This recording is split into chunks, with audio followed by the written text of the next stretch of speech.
Yeti Radio, le talk show. Eh bien salut chers auditeurs, c'est une nouvelle émission que nous venons de créer avec les plus anciens de la radio. Donc Lucas est absent mais nous avons Nino, Brian, Julien et moi-même. Donc c'est un nouveau concept qu'on crée qui sera beaucoup plus détendu et moins strict. Ce sera une sorte de libre antenne où on va faire toujours quelques petites rubriques et on va finir par un petit débat sur ce qu'on a vu de récent, tout ça.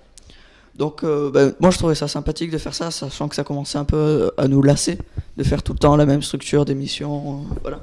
Mais vous pouvez toujours aller voir l'autre émission qui est présentée par les filles, donc Justine, Anaïs, Elisa, Oriane et Camille, qui est très sympathique.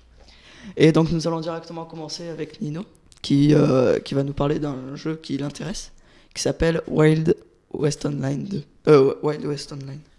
Bah en fait, donc Wild West Online, ça va être donc un jeu qui va sortir cet été, donc 2018.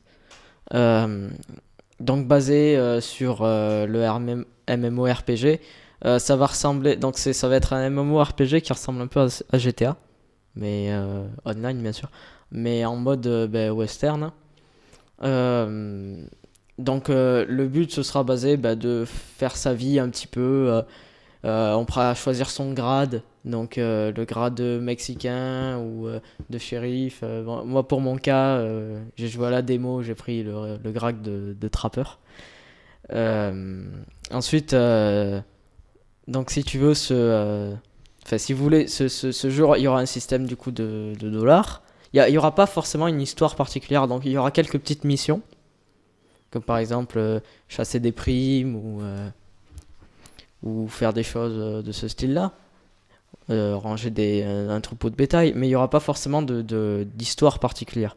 Ce sera plus, ce sera un open world, mais ce sera un jeu où on peut faire un peu ce qu'on veut.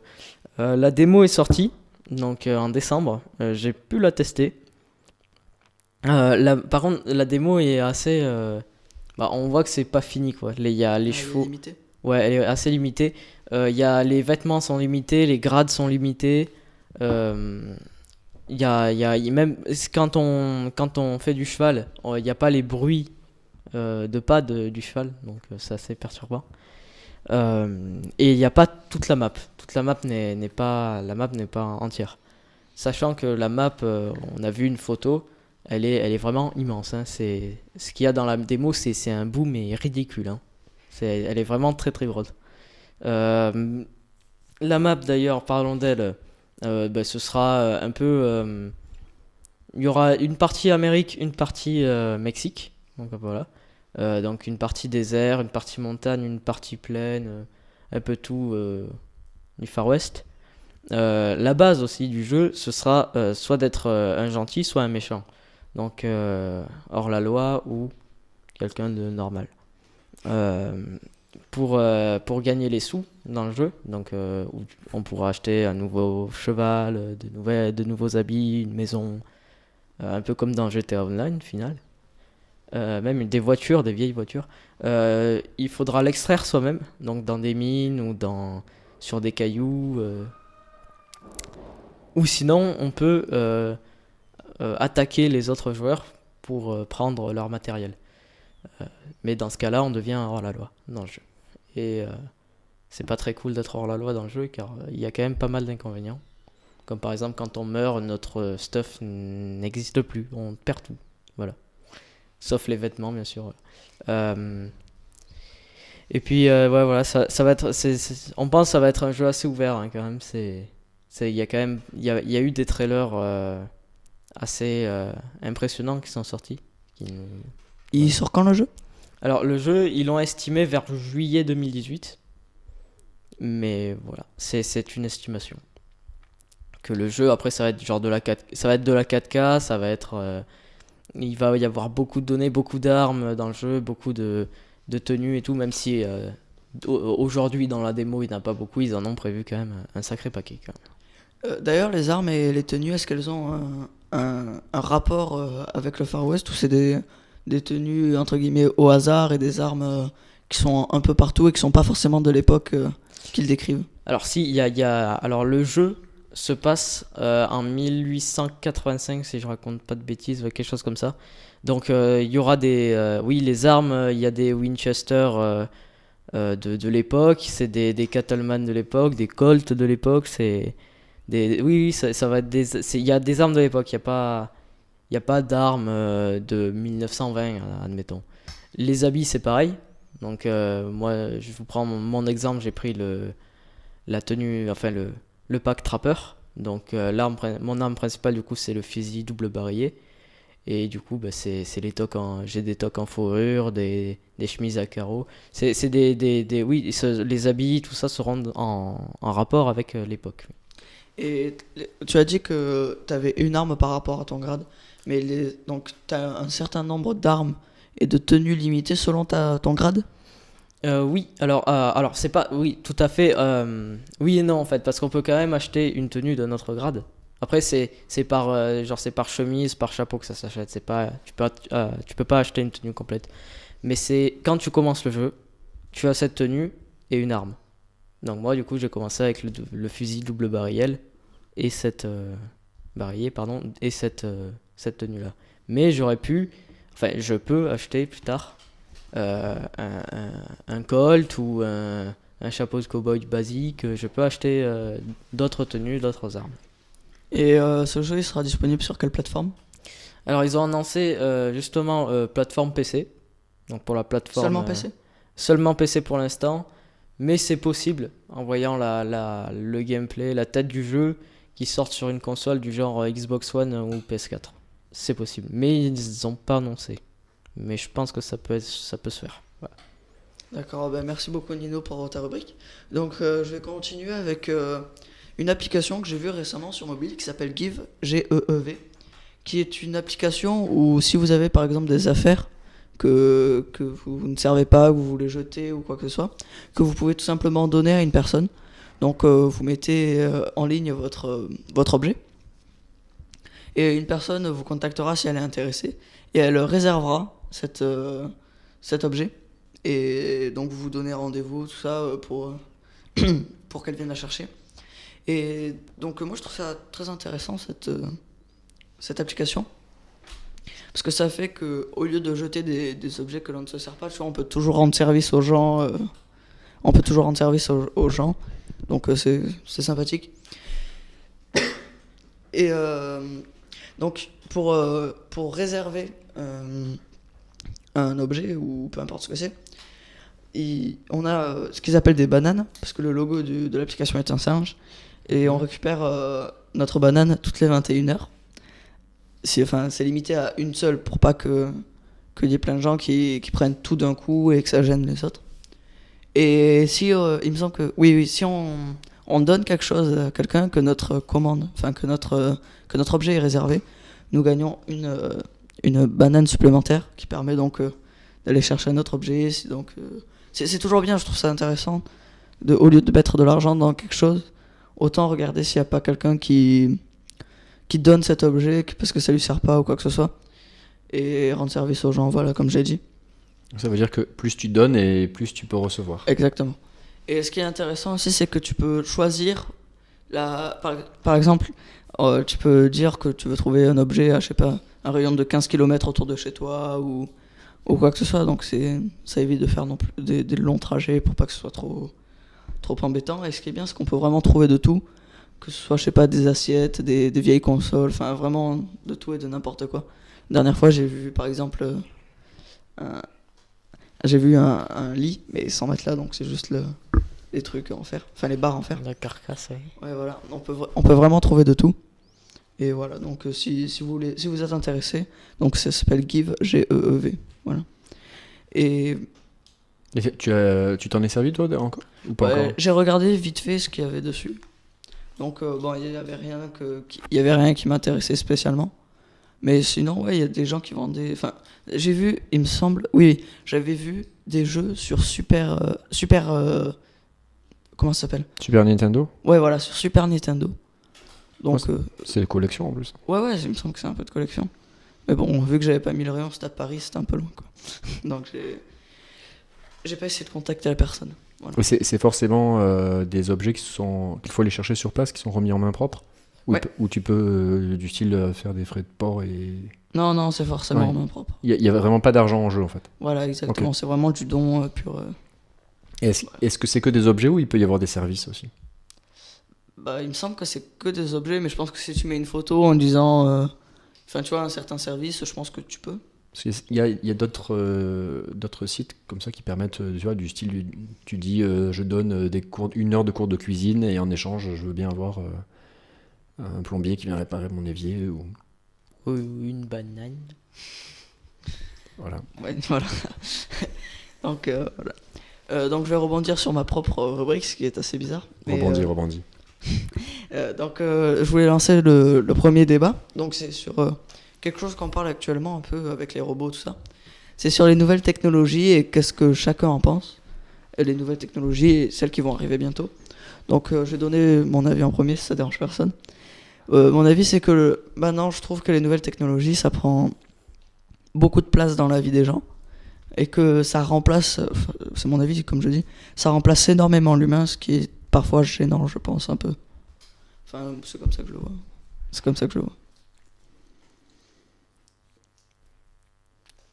Ben ouais, non, c'est sûr que notamment au niveau des habitudes, moi je trouve entre les personnes où finalement on est beaucoup sur tout ce qui est écran que ce soit d'ordinateur, de téléphone, tablette, etc. Et on oublie parfois un peu de sortir et d'aller discuter avec les gens pour de vrai. Donc c'est vrai que je pense que tout le monde se rend compte. En même temps, est-ce qu'il y a vraiment quelque chose à faire? Je sais pas. On peut pas essayer de faire changer tout le monde, mais on peut déjà essayer de changer soi-même. Et peut-être que des gens s'en rendront compte que voilà.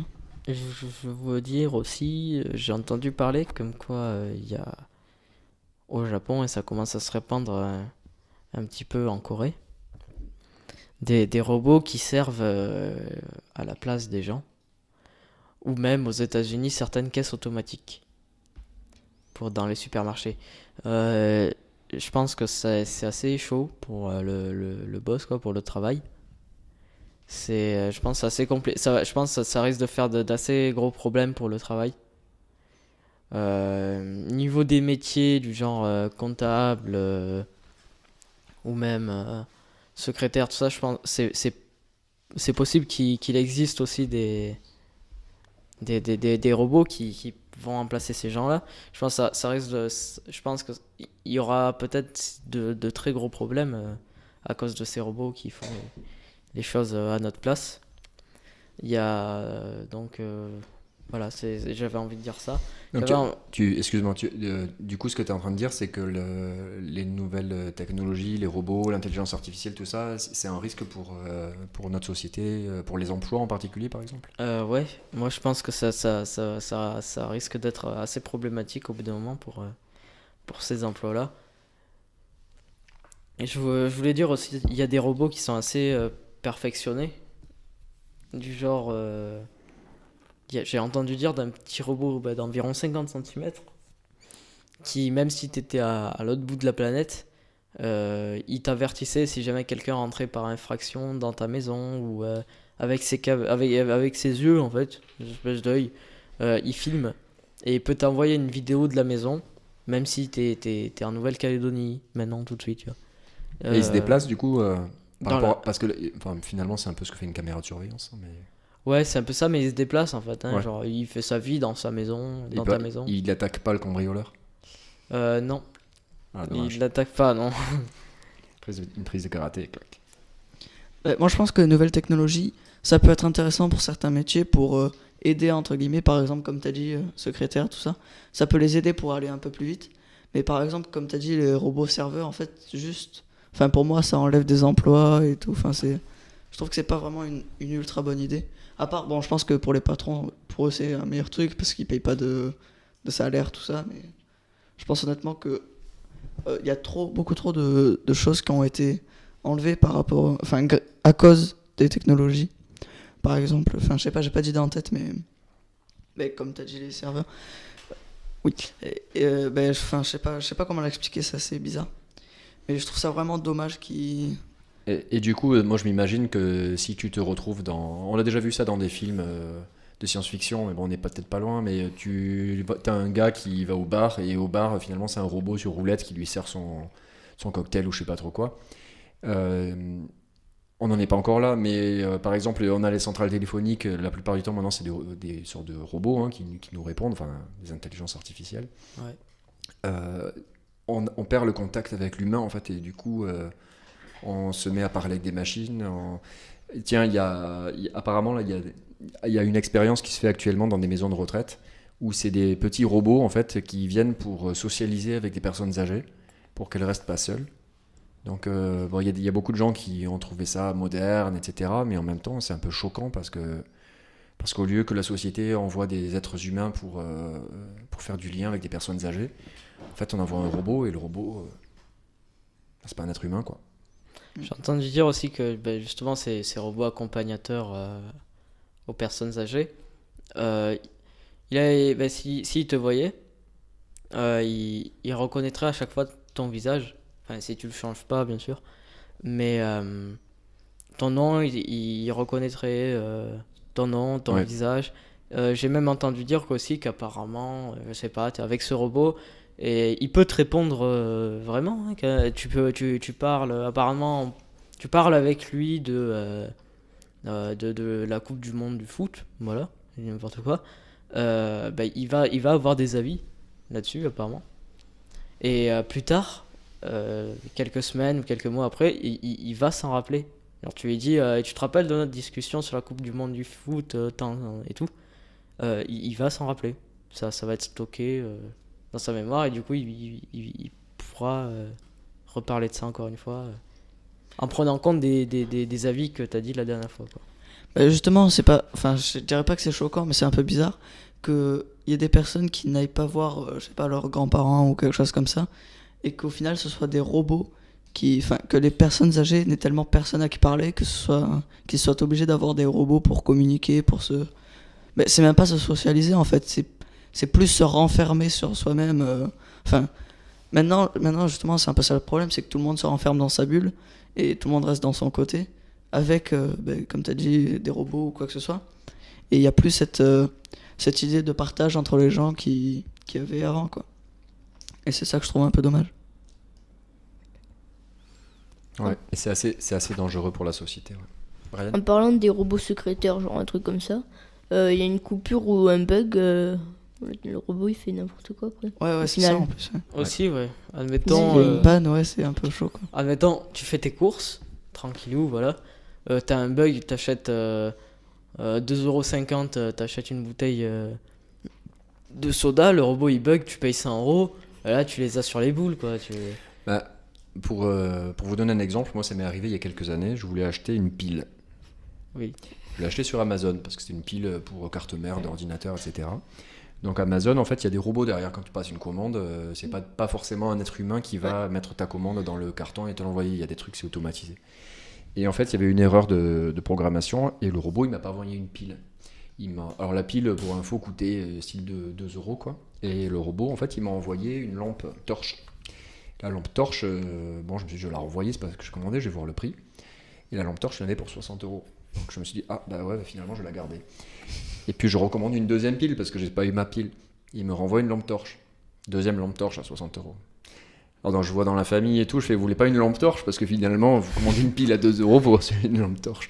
Voilà, donc là, Il a ouvert son commerce comme ça. Ouais, le robot s'est fait avoir là. Le robot d'Amazon. Donc, ouais.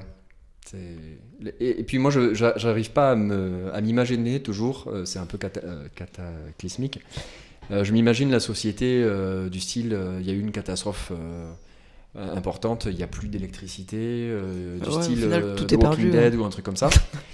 Comment on arriverait à s'en sortir si tout d'un coup plus personne ne sait rien faire? Parce qu'avant Ouais. c'était des robots qui faisaient tout à notre place. Mais surtout que la plupart des métiers, ça fait quand même bouger. Ouais. Et si plus personne ne fait rien, reste chez soi et que qu'on devienne tous des légumes presque, tu vois. Ça Qu'on fait reste allongé dans un. comme dans Wall-E. Oui. Au final, le taux d'obésité, je pense que déjà il va grimper il va énormément grimper si tout le monde reste allongé quelque part en ayant, je sais pas, le chômage ou tu vois, quelque Ouais. chose comme ça. Enfin, ça risque d'être Enfin, ça risque de créer de gros problèmes si on abuse, entre guillemets, des choses que l'on peut créer pour nous, et sans nous, je dirais pas dévaster, mais sans nous empêcher de vivre correctement, quoi. Après, on pourra même se demander si les robots sont de plus en plus autonomes, jusqu'à quel point ce qu'ils font, c'est ce qu'on leur a demandé de faire. Est-ce qu'on est vraiment sûr que finalement il y a quelqu'un derrière qui leur demande de faire telle ou telle chose? Après, je repense au robot Amazon, justement. Ouais. Mon père, donc je lui avais demandé et tout, hein. J'ai commandé quelques jeux PS3, lui il avait commandé quelques vinyles. Donc en tout, ça nous faisait une soixantaine d'euros. On s'est retrouvé avec 200 euros en plus. On s'est dit, qu'est-ce que c'est que ça, quoi? Parce qu'on a reçu que nos paquets. Que ce qu'il y avait, que les vinyles à mon père et mes jeux. Et au final, en fait, donc on a regardé dans l'historique de la carte bleue. Et il y avait des achats provenant des États-Unis avec la carte bleue de mon père. Donc, si tu veux, en fait, il a eu 200 euros dans le cul, quoi. Et, et du coup, après, ça lui a. Donc, il avait, bon, on va arrêter. Je pense que c'est un coup de pas de chance, voilà. Ah, tant pis. Bon. Le mois prochain, 1000 euros d'achat. Toujours des États-Unis. Donc, on se dit, mais il y a quelqu'un qui nous a hacké ou quoi? Et du coup, on a fait. Opposition à la banque. On a fait, ouais, voilà, opposition à la banque. Ils ont fait une nouvelle carte bleue. Depuis, ça nous est plus jamais arrivé. Mais Il a perdu 1200 euros, quoi. Quand même, quoi. Ouais, mais la banque l'a pas remboursé, il était pas sûr. Si, il a été On a des remboursé. assurances quand même. Mais ouais. je veux dire, quand il y a un bug, quoi, ça peut être assez grave, quoi. Ouais. Que s'il faut, c'est un gars qui nous a hacké, mais s'il faut, je pense que c'est plus un bug, en fait. Ça a dû être un bug. Ça peut arriver, ouais. Faut être méfiant. Et du coup, c'est pour ça que on se méfie un petit peu plus, quoi. Bon, je pense que la phrase de Nino va clore ce débat. Donc, s'il y a un petit message sur ce débat, c'est que peut-être que vous écoutez cette émission tout seul, tranquille, donc là, il n'y a pas de problème. Mais s'il y a des gens autour de vous, peut-être qu'ils ont envie de parler avec vous ou quelque chose comme ça, donc faites une pause et parlez avec eux, profitez des gens tant que vous pouvez. Et voilà, c'est tout ce que j'avais à dire. Donc, c'était Phil au bar. Au revoir. Au revoir. Ciao, ciao. Salut et restez positifs.